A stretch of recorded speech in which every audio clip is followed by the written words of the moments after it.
سب سے خطرناک ایک فوج تھی جس کا نام تھا جن جاوید۔ یہ جو جن جاوید ہے اس کی جو سربراہی ہے اب آج کل سوڈان میں ایک انتہائی مشہور اور معروف ایک فوجی جرنیل ہیں جس کا نام ہے محمد حمدان دگولو۔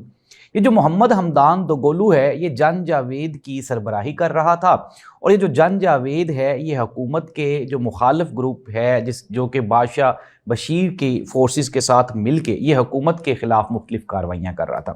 اب ناظرین، اگر ہم سوڈان میں گروپس کو تقسیم کریں تو یہاں پہ 3 مسلح گروپس ہیں۔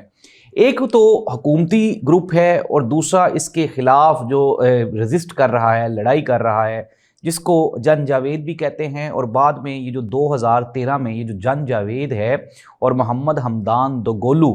انہوں نے آپس میں ایک کولیبریشن کیا اور RSF یعنی کہ ریپڈ سپورٹ فورس کے نام سے ایک فوج بنا لی۔ اب یہ جو RSF ہے اس کو متحدہ عرب امارات اور اس کے علاوہ سعودی عرب کی بھی حمایت حاصل ہے، اور یہ جو محمد حمدان دگولو ہے اس کا جو خاندان ہے